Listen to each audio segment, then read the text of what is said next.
everyone, and welcome to Side Project, our exploration through middle age and all the little shitstorms that have come up and greet us in that midst. My name's Layla Secca, and I'm here with my good friend Ruthie. Hi, Ruthie. Hi, Layla. How are you? I'm good. How's it going? Good. Well, I'm so excited to be talking with you today because we're talking about something that has always affected me, and that is sleep. Sleep has been a big issue for me in my life. I've always had trouble falling asleep, but these days, now that I've hit middle age, I seem to have trouble staying asleep. So we're sitting here today with my friend Khaliah Guillory.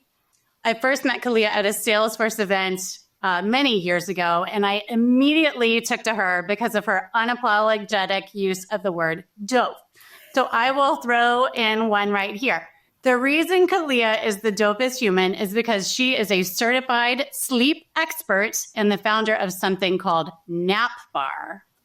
Okay, so I was a good sleeper, and then I hit middle age and not so good, right? And so I am curious. Like, what is Nap Bar? What are we talking about here? Well, I'm glad you asked. And ladies, thank you so much for having me on. This is so cool. This is so dope.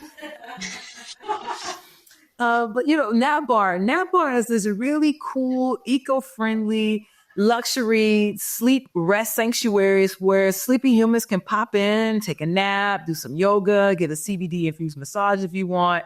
Just a place for you to unplug and just really, truly give yourself permission to be chill, to be well, to be mindful with yourself. And before the pandemic, pre-pandemic, we were inside of the Guillory Mall so that people could do that. Employees would come down, and especially during the holidays when they were working these doubles and triple shifts, they would pop in, get their membership, and they would come in and take a nap with us every day. The partners of the loved one who's doing all the shopping, they're tired of following them aimlessly throughout the mall. They would just pop in and hang out with us at Nap Bar. So it really truly is just a lifestyle for us to really promote and provide resources and tools so sleepy humans can really get some restorative sleep and rest. Because I think a lot of people don't realize there's a difference between the two. There's a difference between rest and there's a difference between sleep. I love that. I love the idea of a rest sanctuary. That's awesome.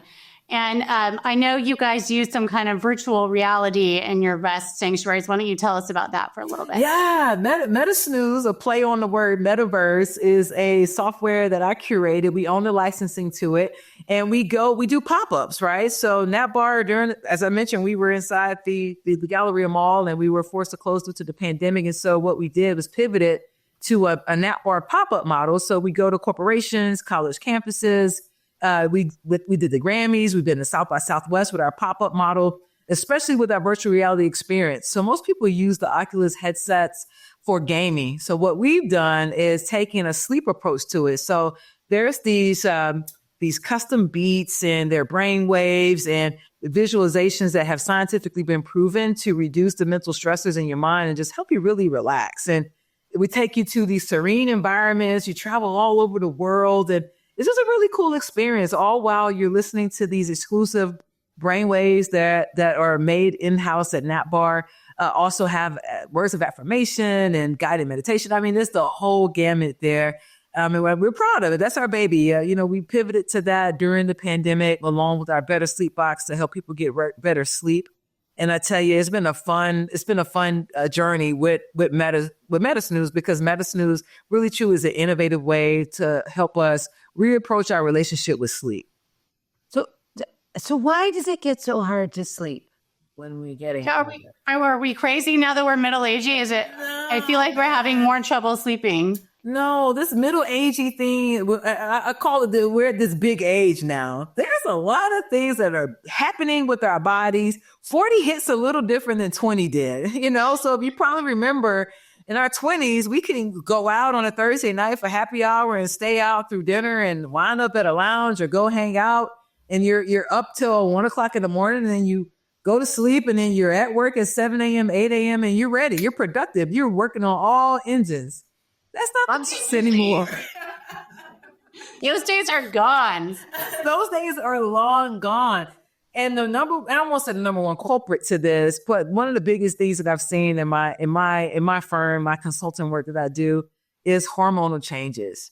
I personally, we need to talk more about menopause, perimenopause, all the pauses. We don't talk about it enough.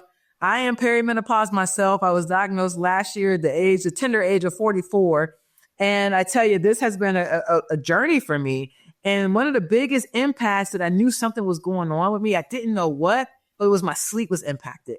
I now was having insomnia. I was waking up at 3-4 o'clock in the morning, 2 or 3 times a week. And I was like, what is going on?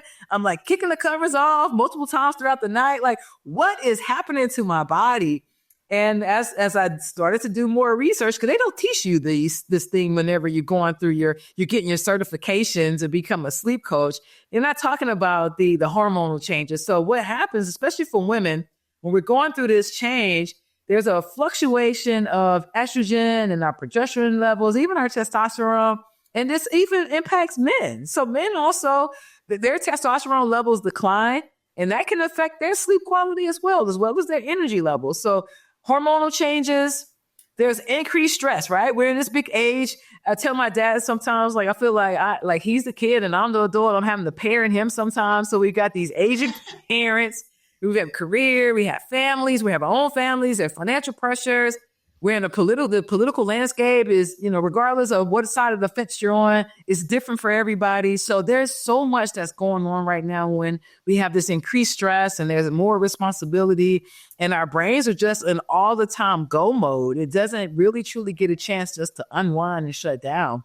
Our circadian rhythms are all off because your circadian rhythm is, if I could get nerdy for a second, bring it on. We love a little bit of nerdery. Perv. The circadian rhythm is just another way of saying this is your internal master clock, right? This is your body's alarm clock. So you notice like a lot of people who wake up if they go to bed at the same time, they wake up around the same time every day. A lot of folks who subscribe to this, they do not need alarm clocks because their body is just running on 100%. Whenever we go into our big age that some of us are in, that starts to change. So we'll notice that our clock is shifting. So we'll get up a little earlier or we're going to bed a little earlier. I found myself in the bed at 9:15 the other night and I was like, wow. I go to bed every night at 8:30. I'm never not in bed. I love it. I loved it because I've shifted. Now I'm naturally getting up around 6:30 if I didn't have insomnia the night before. And so like, that's just what's happening. And so, a lot of us, we notice these normal shifts of the ebbs and flow of our sleep quality, as well as like, why am I up so early? And why am I going to bed earlier? That's nothing that we did. It's just natural. It just comes naturally with age progression. And lifestyle is into that. So what we eat, what we put in our body, that also plays a role in the aches and pains that we might have when we're going to bed. And then I'm sure we'll talk a little bit more about sleep apnea and sleep disorders. Women are more prone to having sleep disorders than men. We also get less sleep, scientifically proven that we get less sleep than men. But we believe that, hey, we're boss babes. We can kill it in the boardroom. We can help the kids with homework and we can be present on date night and we could cook dinner and we could do all this on 4 hours of sleep at just a big age. And we also think we can make up for it with a cup of coffee. No, that is not the elixir. That is not the cheat code. It's just not. The cheat code is just really, truly being intentional about our sleep hygiene. That's it. Well, so I know you'll give us some tips on how we can sleep better, what we need to do with our routine before we go to sleep. But while we're talking about those episodes when we wake up in the middle of the night, what are we supposed to do? Are we supposed to get up and read a book or walk around the house for a minute? Or are we supposed to just lie there in bed and try to sleep, which is what I normally do. But what's the best thing to do in that situation? The best thing to do is get up and leave the room. Just get out of there. Because what happens, and Ruthie, you mentioned this, so let me ask you, when you're laying there, are you like clock watching or you're like, oh man, now I only have 4 hours to sleep. Oh man, I only have 30 more minutes and then I might as well just get up and now you're aggravated. Kind of. I look at the clock every once in a while, but mostly I'm just keeping my eyes clamped shut, going like this. Please, for the love of God, please fall asleep. Please fall asleep. Am I asleep now? Am I tired now? How am I feeling now? Yeah, and it's like the anxiety is spiking my head, and like I should probably just get up and do something, but I'm still under the impression that it is possible that I could fall asleep. I mean, you could, It's highly unlikely. And here's the reason why, because as you're going through this in your head, your stress level is going up. That means your cortisol levels are going up, and your cortisol is killing your sleep. And so what happens is that now you're like in this fight or flight mode when it relates to your relationship with sleep. So and also the brain is a very smart thing, right? It is this matter that understands that, oh, she's up and we're in the bedroom, so we're just going to be up. And you don't want your brain to think it's dark outside and we're supposed to be up. Oftentimes we saw an influx of COVID insomnia. It was COVID-induced insomnia because people were now using their bedrooms as where you do your activities. It was the lunchroom for the kids. It was the homework spot for the kids. We are now working in our bedrooms. Like everything that's happening in your bedroom, when really the only thing you should be doing in your bedroom is sleeping, fun time, and that's it. I couldn't agree with you more. Like, we don't have my husband won't let us have a TV in the bedroom. We don't have electronics in the bedroom. Like, we're pretty hardcore on that stuff. But one thing I can't nap. And I was thinking about it. I was on a walk this morning. I was thinking I'm going to talk to you. And I was like, why can't I nap? And I think I've come up with the fact that, like, I can't nap because it feels a little too vulnerable for some reason to nap. I wonder if it's because I'm a woman or because of whatever, but like for some reason, like I see people falling asleep on the train and like on the bus. And I'm like, what? I just don't feel that comfortable doing that. Like, but I know napping is key. Like, how do I teach myself how to nap? What do I do here? If I could, I want to add one more thing to the sleep piece, or waking up in the middle of the night to get out that room. And then can I come right back to the nap? Sure. 100%. Okay. So so what I want to say is, like, yes, leave the bedroom, but you got to be very intentional about what you do when you wake up in the middle of the night. So go and read a book, an actual book, but make sure you don't have a bright light on. Or if you, like me, I will do segmented sleep. So segmented sleep is a thing. It's 2 parts of sleep. So what usually happens, they did this in like the Industrial Revolutionary days. And so this isn't something that's new to mankind. We just kind of slipped away from it. So what I do last night, I had insomnia, or the night before last, I had insomnia. And so I woke up about 2:00. It was like 1:30, 2:00. I was like, all right, let me get out of here. Got out of the bedroom, left out of there, went into my office, laid on a couch and I had my humidifier on. And then I started to play my soundscapes. And then after the soundscapes were done, I played, YouTube is like my best friend in the middle of the night. And so I just punched in, I am affirmations. And then I listened to some, I am powerful. I am going to sleep tonight. Like, I did all these things. And then I wrapped it up with sleep tones. So like the ocean waves and just white noise. I played that. And then 45 minutes later, started to feel a little sleepy. Went back into the bedroom. I was out for another 4 hours. So segmented sleep is you basically sleep in 2 segments. So if you're someone that needs 8 hours, and I say this, what you need. I didn't say the CDC said you need to get 8 hours of sleep. It's based on what your body needs. Sleep is not cookie cutter. It's based on what you feel when you wake up feeling restored and refreshed. Some people it's 6 hours. Some people it's 8. For me, 8 is my number. So I got my 4 hours. I was 4 hours into my sleep when I woke up. And then when I went back to bed around 2:30, 3:00, I was out for another 4 hours. So I woke up at 7:15, refreshed, restored, not like I missed a beat. So, I wanted to share that just because I know there's a lot of people who are struggling with insomnia. Just breaking up your sleep and leaving the room, that can make a world of a difference. That's good to hear. That's good to know. I'm definitely going to try that. Try it. Yeah. And or maybe journaling. Like, if you're worried or if your mind can't slow down, journal before you go to bed. If you want to do a quick brain dump, journal before bed. And then if you woke up in the middle of the night, go back to your journal and say, okay, what else do I need to like get out of my brain so I can go back to sleep? Perfect. Okay. So back to Layla. Okay. Nap. That was great.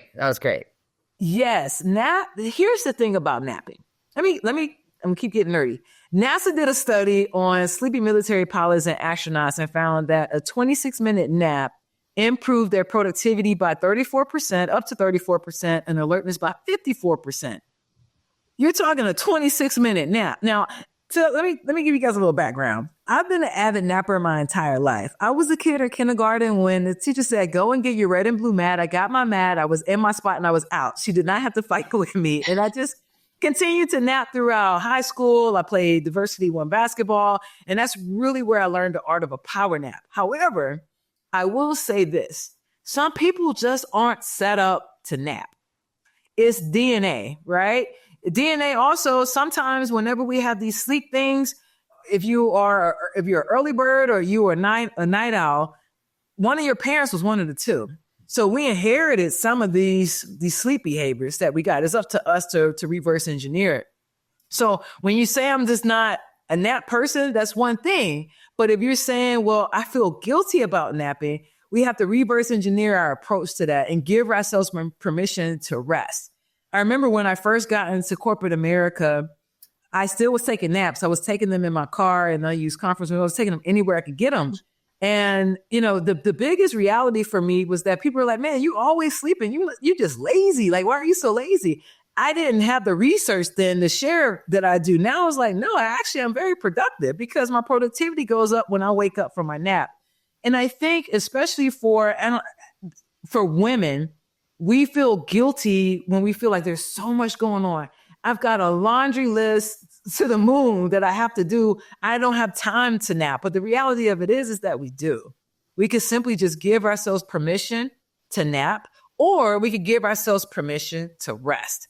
See, those are two different things, right? So we take off anything that buzz, beeps, take that off for 5-10 minutes and just sit and be still. Like if you want to listen to music, if you want to read a book, if you just want to lay down with your eyes closed, do something that pours back into yourself. And though you might not get up to 34% of productivity as you would get with the actual nap, you're still going to get some restoration just by being quiet and being still and allowing your brain just to rest.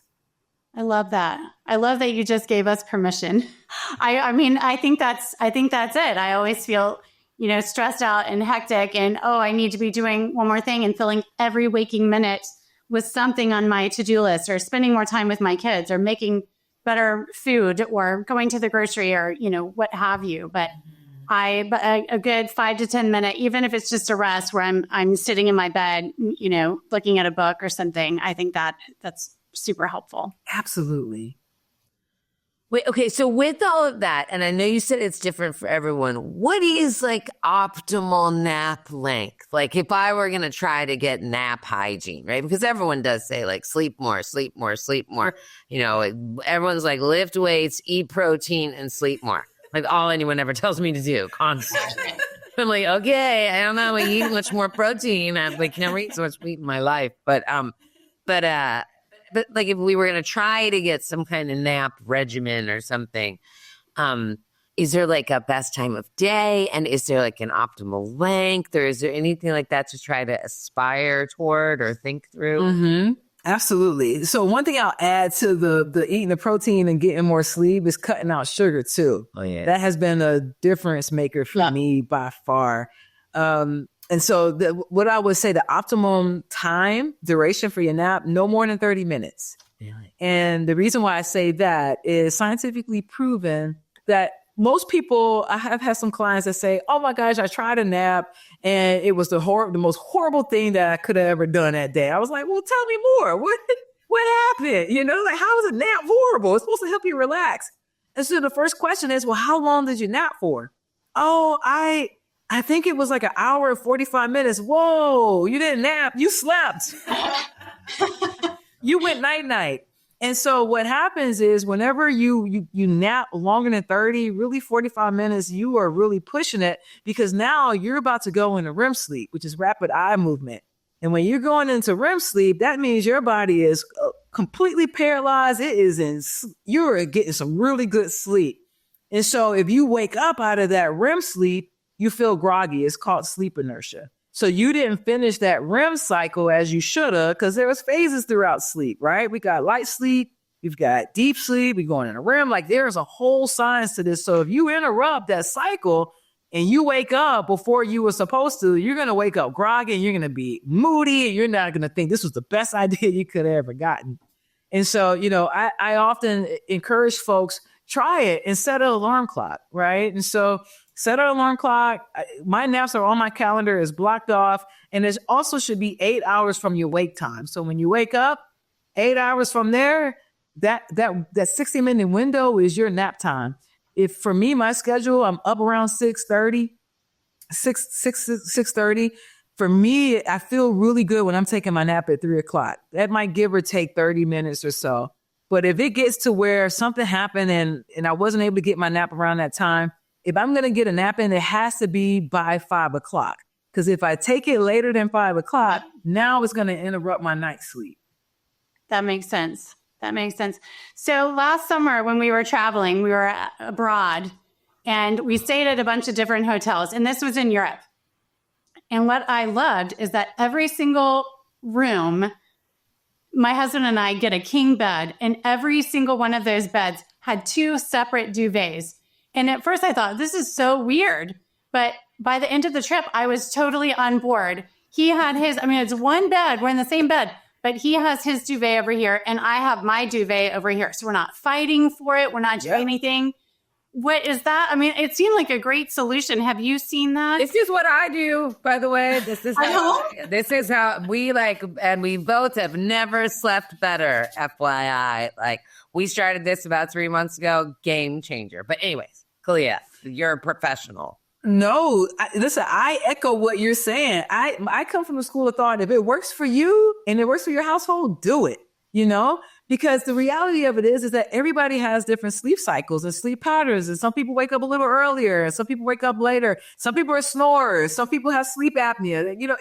Some people run hot. Some people run cold. So if I'm going through perimenopause and menopause and I'm constantly kicking the covers off, I'm now interrupting my partner's sleep. But if I have my own duvet, my own little sheet, then I'm kicking that off and it's not going to interrupt them. It's going to fall right by next to me on my side. So yes, sleep.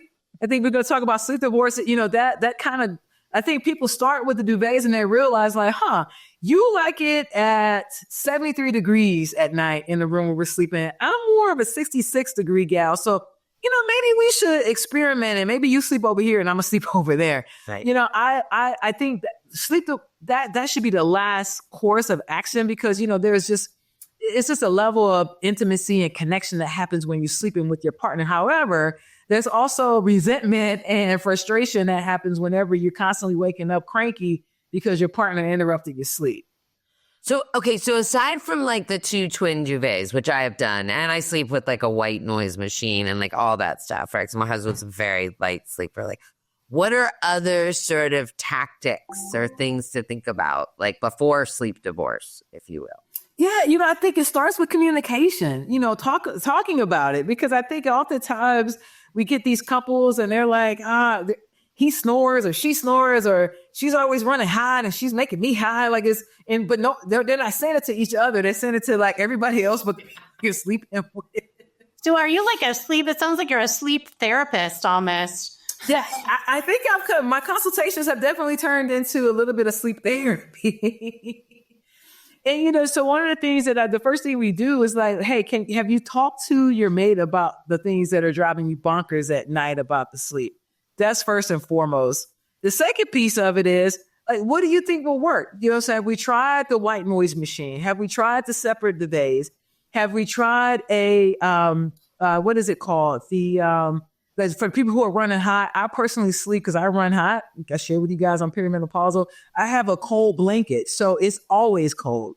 It is the best thing my partner could have ever got me because she was tired of me running hot and she felt like I was a heater. She was sleeping next to a heater. So I literally have this cold. I'll send you guys.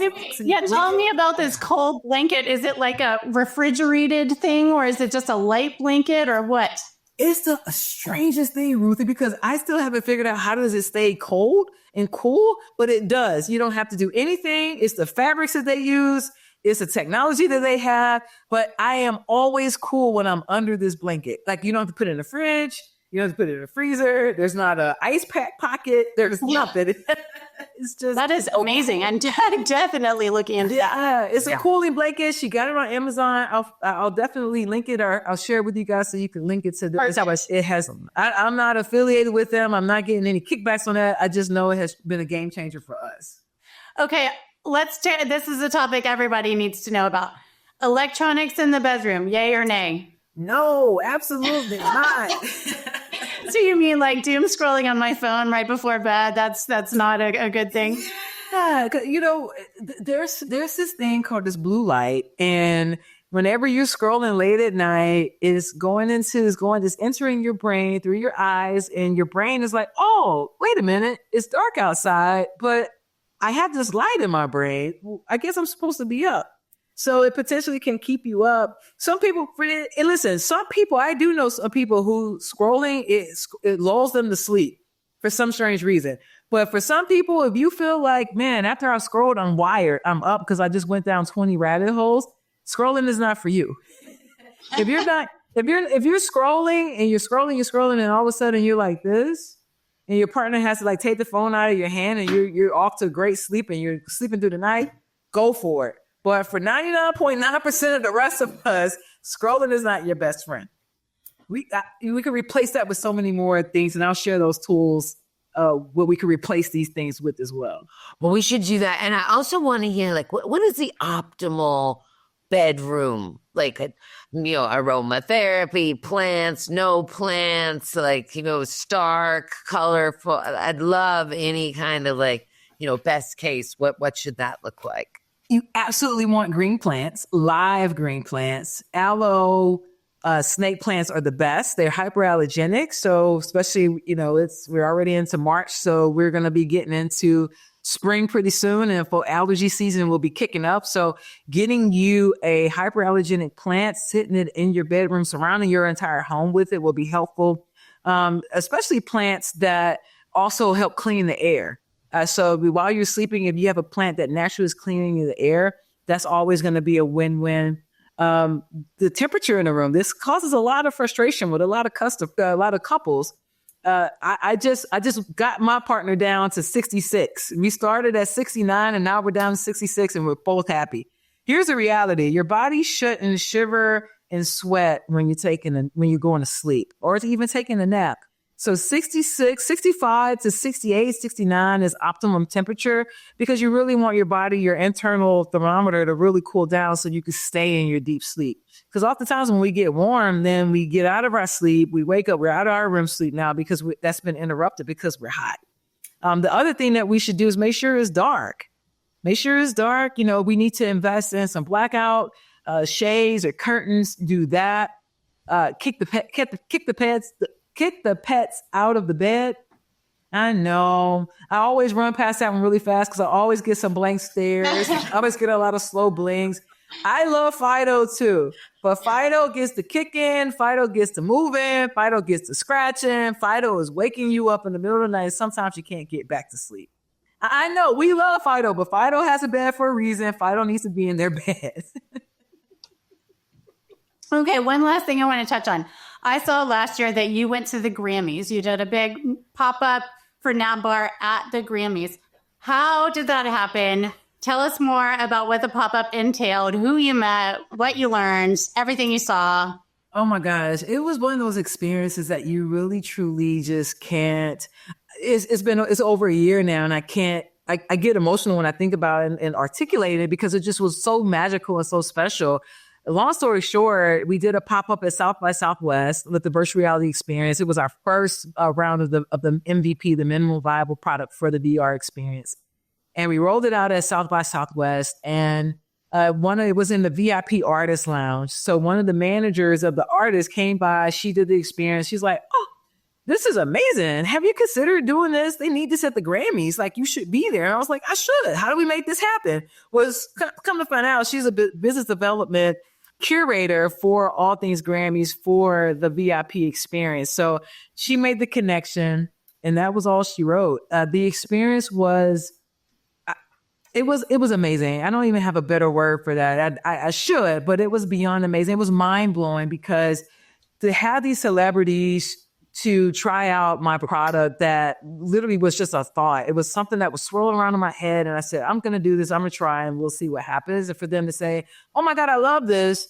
Where can I get one? How can I buy one? I'm like, give me your information. I'll send you an invoice, And so we had John Batiste. We met John Batiste. Love him. You're into jazz. And Kirk Franklin, loved the experience. CeeLo Green. We had Scott from, Pentatonics. It was, if you would have asked me when I was working in corporate America, hey, in 2024, you're gonna pop up. You have this crazy business that's helped people sleep, and you're gonna do this experience that's meta snooze and it's virtual reality, and you're gonna curate it, and people are gonna love it. I would have laughed, like, ha ha, you're right. I'm still gonna probably be working in corporate America. What do you mean? I'm gonna retire here. Yeah, no, like that's very interesting and it's very funny, especially when we are obedient to the journey. Well, so question about that.